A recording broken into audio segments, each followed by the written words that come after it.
Assalamualaikum warahmatullahi wabarakatuh. Kami dari kelompok 7 ingin mempresentasikan hasil diskusi kami yang berjudul Dinamika Historis, Konstitusional, Sosial Politik, Kultural, serta Konteks Kontemporer Penegakan Hukum yang Berkeadilan.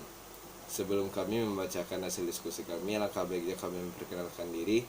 Saya selaku moderator Surya Andika dan anggota Taufik yang bagian A, Ulfa bagian B, Lesta dan Ira bagian C, Yasinta bagian D, dan Wahyu bagian E. Tanpa berpanjang, marilah kita dengarkan yang bagian A dari Taufik. Kepada Taufik dipersilakan. Assalamualaikum warahmatullahi wabarakatuh. Nama saya Taufik Fikri. Saya akan membacakan hasil presentasi dari kelompok 7. A. Menelusuri konsep urgensi penegakan berkeadilan. Thomas Hobbes dalam bukunya Leviathan pernah mengatakan Homo homini lupus, artinya manusia adalah serigala bagi manusia lainnya. Manusia memiliki keinginan dan nafsu yang berbeda-beda antara manusia satu dan lainnya. Namun Cicero pernah mengatakan ubi societas ibi ius, artinya di mana ada masyarakat di sana ada hukum. Dengan kata lain, sampai saat ini hukum masih diperlukan, bahkan kedudukannya semakin penting. Menurut Cranenbrook dan TKB Saburudin, kehidupan manusia tidak cukup hidup dengan aman, teratur, dan tertib. Manusia perlu sejahtera. Apabila tujuan negara hanya menjaga ketertiban, maka tujuan negara itu terlalu sempit. Tujuan negara yang lebih luas adalah agar setiap manusia terjamin kesejahteraannya di samping keamanannya. Dengan kata lain, negara yang memiliki kewenangan mengatur masyarakat perlu ikut mensejahterakan masyarakat. Teori Cranenburg tentang negara hukum ini dikenal luas dengan nama teori kesejahteraan. Teori negara dari Cranenburg ini banyak dianut oleh negara-negara modern termasuk Negara Kesatuan Republik Indonesia. Tujuan negara Republik Indonesia terdapat pada pembukaan Undang-Undang Dasar 1945, yakni pada alinea keempat sebagai berikut. Untuk membentuk suatu pemerintah negara Indonesia yang melindungi segenap bangsa Indonesia dan seluruh tumpah darah Indonesia, dan untuk memajukan kesejahteraan umum, mencerdaskan kehidupan bangsa, dan ikut melaksanakan ketertiban dunia yang berdasarkan kemerdekaan, perdamaian abadi, dan keadilan sosial. Dari bunyi alinea keempat pembukaan Undang-Undang Dasar Negara Republik Indonesia 1945 dapat diidentifikasi bahwa tujuan negara Republik Indonesia pun memiliki indikator yang sama sebagaimana yang dinyatakan Cranenburg, yakni yang pertama, melindungi segenap bangsa Indonesia dan seluruh tumpah darah Indonesia. Yang kedua, yakni yang pertama, melindungi segenap bangsa Indonesia dan seluruh tumpah darah Indonesia. Yang kedua, memajukan kesejahteraan umum. Yang ketiga, mencerdaskan kehidupan bangsa. Dan yang keempat, ikut melaksanakan ketertiban dunia yang berdasarkan kemerdekaan, perdamaian abadi, dan keadilan sosial. Tujuan negara yang terkait dengan masalah perlindungan terhadap warga negara serta menjaga ketertiban masyarakat telah diatur dalam Undang-Undang Dasar Negara Kesatuan Republik Indonesia tahun 1945. Untuk mengatur lebih lanjut tentang kekuasaan kehakiman telah dikeluarkan Undang-Undang Nomor 48 Tahun 2009 tentang kekuasaan kehakiman.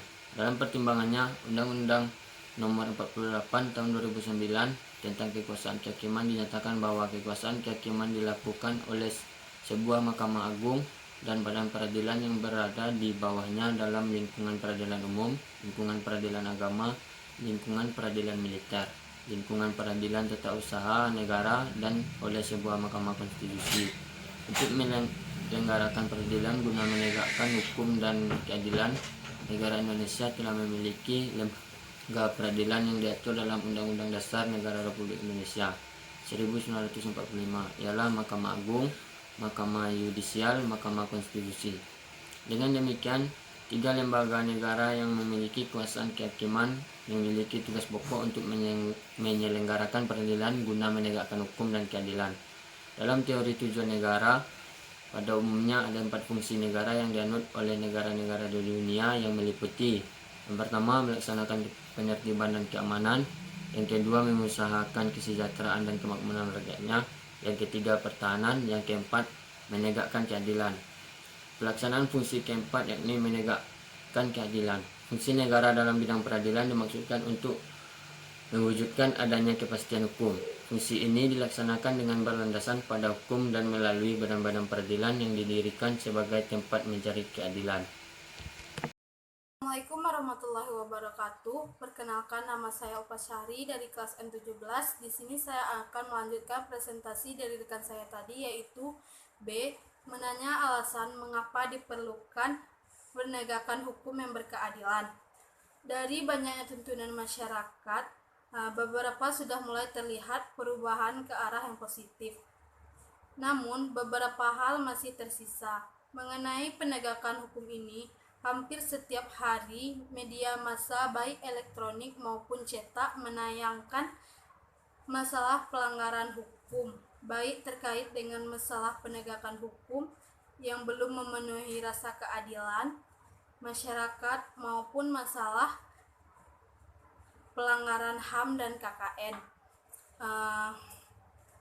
Telah diungkapkan sejumlah permasalahan kehidupan bermasyarakat, berbangsa, dan bernegara. Berbeda di antaranya yang terkait dengan masalah penegakan hukum adalah 1.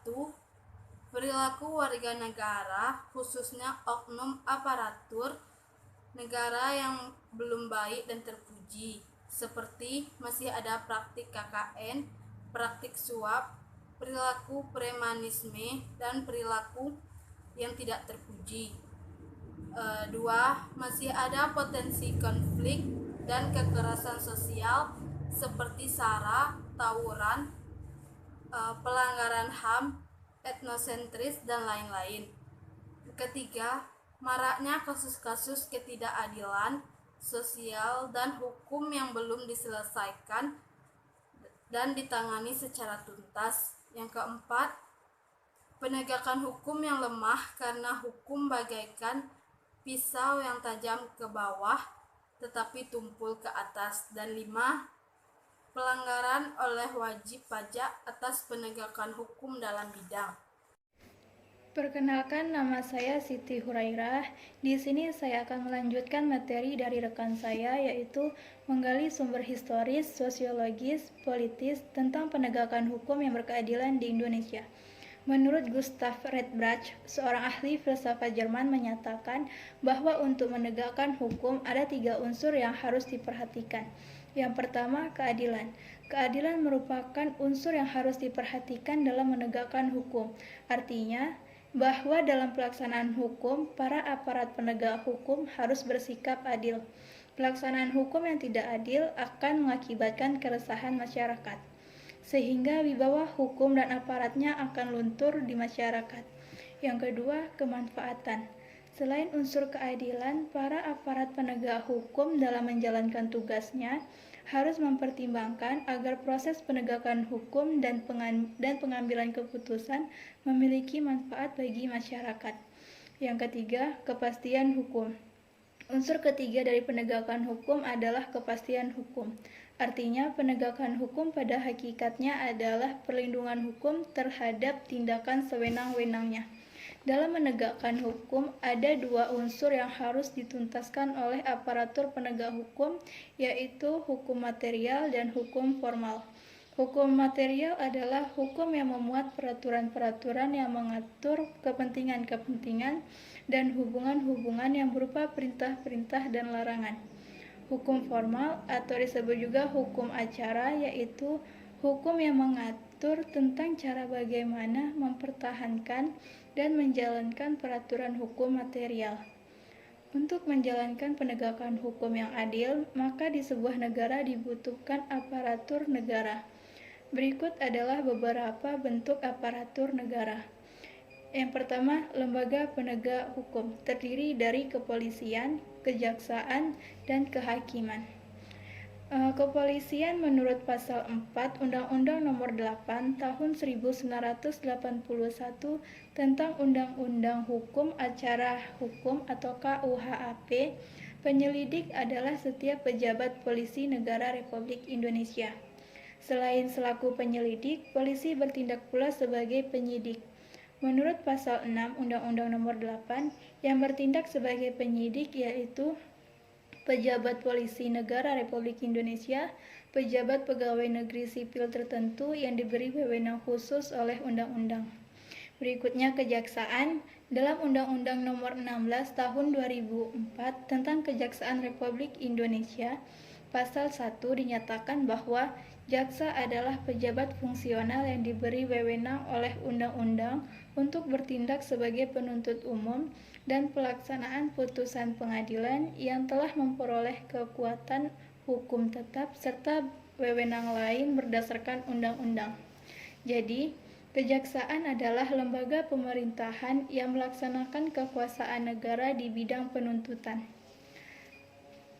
Berdasarkan Pasal 4 Undang-Undang Nomor 16 Tahun 2004 tentang Kejaksaan Republik Indonesia, pelaksanaan kekuasaan negara di bidang penuntutan tersebut diselenggarakan oleh: pertama, Kejaksaan Agung berkedudukan di Ibu Kota Negara Republik Indonesia dan daerah hukumnya meliputi wilayah kekuasaan negara Republik Indonesia.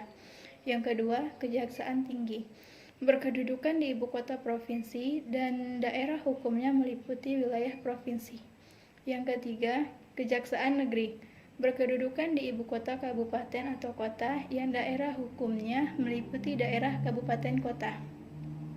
Tugas dan wewenang kejaksaan bukan hanya dalam bidang pidana, tetapi juga di bidang perdata dan tata usaha negara, di bidang ketertiban dan kepentingan umum, serta dapat memberikan pertimbangan dalam bidang hukum kepada instansi pemerintah lainnya. Yang berikutnya, kehakiman. Kehakiman merupakan suatu lembaga yang diberi kekuasaan untuk mengadili. Adapun hakim adalah pejabat peradilan negara yang diberi wewenang oleh undang-undang untuk mengadili. Menurut Pasal 1 Undang-Undang Nomor 8 Tahun 1981 tentang Undang-Undang Hukum Acara Pidana atau KUHAP, mengadili adalah serangkaian tindakan hakim untuk menerima, memeriksa, dan memutus perkara pidana berdasarkan asas bebas, jujur, dan tidak memihak di sidang pengadilan dalam hal dan menurut cara yang diatur dalam undang-undang tersebut. Assalamualaikum warahmatullahi wabarakatuh. Perkenalkan, nama saya Yofi Aida Lestari dari kelas M17 akan melanjutkan materi yang C, yaitu lembaga peradilan. Lembaga peradilan memiliki badan peradilan di bawahnya, di mana peradilan tersebut masing-masing mempunyai lingkungan wewenang mengadili perkara tertentu dan meliputi badan peradilan secara bertingkat. Lembaga peradilan dibagi menjadi beberapa di antaranya. 1. Peradilan agama.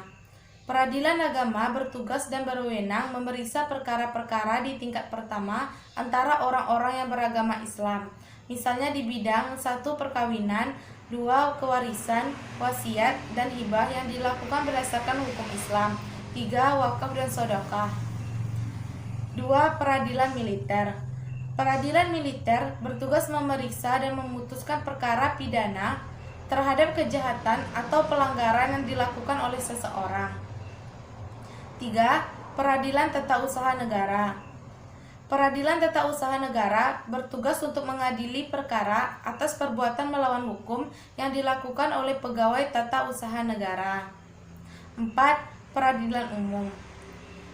Peradilan umum adalah salah satu pelaksanaan kekuasaan kehakiman bagi rakyat pencari keadilan pada umumnya. Untuk menyelesaikan perkara-perkara yang termasuk ke dalam wewenang peradilan umum, digunakan beberapa tingkat atau badan pengadilan, yaitu 1. Pengadilan negeri. Pengadilan negeri dikenal pula dengan istilah pengadilan tingkat pertama yang wewenangnya meliputi satu daerah tingkat 2. Dikatakan pengadilan tingkat pertama karena pengadilan negeri merupakan badan pengadilan pertama atau permulaan dalam menyelesaikan perkara-perkara hukum. Oleh karena itu, pada dasarnya setiap perkara hukum harus diselesaikan terlebih dahulu oleh pengadilan negeri sebelum menempuh pengadilan tingkat banding. Fungsi dari pengadilan negeri adalah memeriksa dan memutuskan serta menyelesaikan perkara dalam tingkat pertama dari segala perkara perdata dan perkara pidana sipil untuk semua golongan penduduk. 2. Pengadilan tinggi.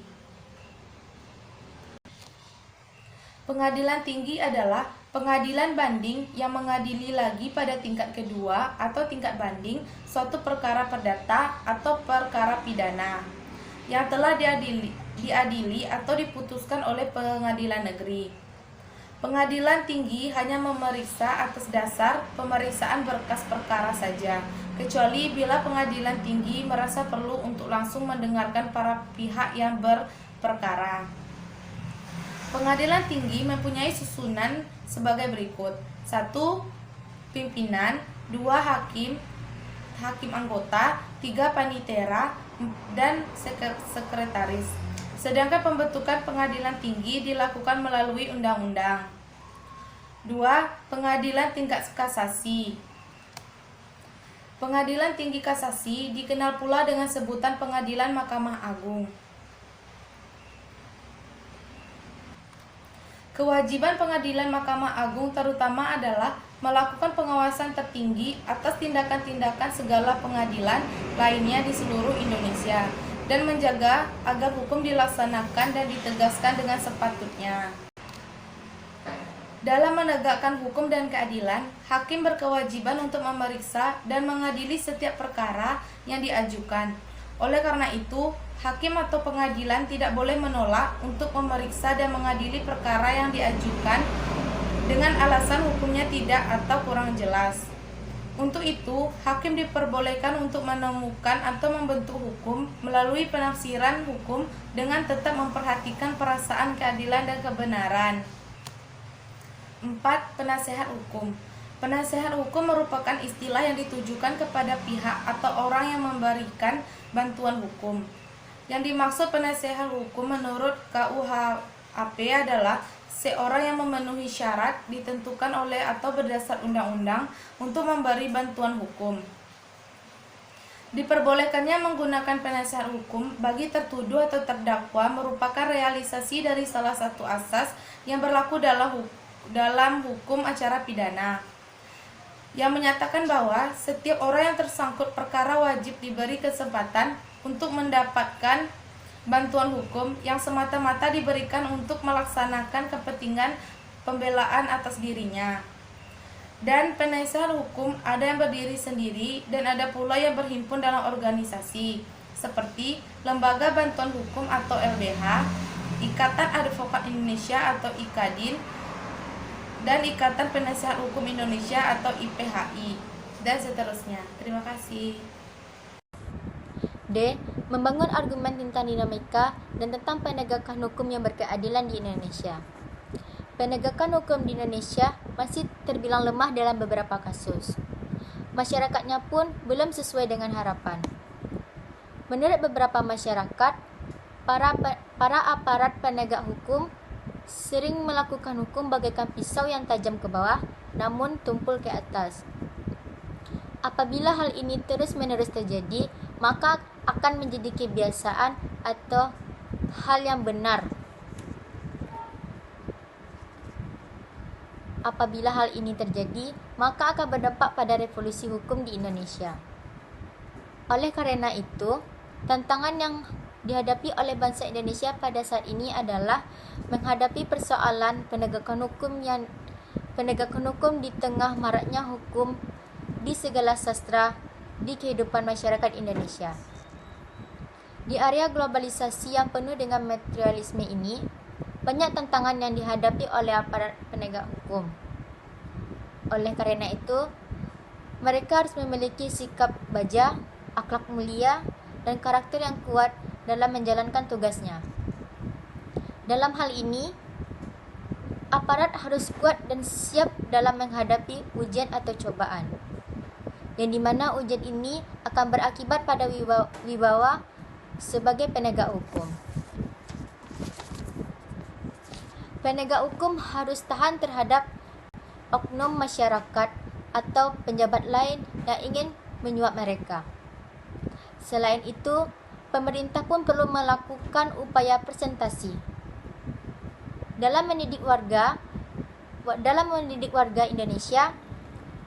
Apabila hal tersebut telah dilakukan atau dilaksanakan, maka masyarakat yang melanggar hukum harus bekerja secara profesional dan berkomitmen menegakkan hukum di Indonesia. Assalamualaikum warahmatullahi wabarakatuh. Mendeskripsikan esensi dan urgensi penegakan hukum yang berkeadilan Indonesia. Penegakan hukum bertujuan untuk mewujudkan peraturan hukum demi terciptanya keterkaitan dan keadilan masyarakat. Apa yang tertera dalam peraturan hukum? Dalam kurung pasal-pasal hukum material. Seyogyanya dapat terwujud dalam proses pelaksanaan atau penegakan hukum dalam masyarakat. Dengan kata lain, penegakan hukum pada dasarnya bertujuan untuk meningkatkan ketertiban hukum dalam masyarakat sehingga masyarakat merasa memperoleh perlindungan akan hak-hak dan kewajibannya. Sekian dan terima kasih. Itulah hasil diskusi dari kelompok 7. Kalau misalkan ada salah dari tutur kata atau dari cara penyampaiannya, kami minta maaf semuanya. Dan sekian dan terima kasih kepada teman-teman semua. Assalamualaikum warahmatullahi wabarakatuh.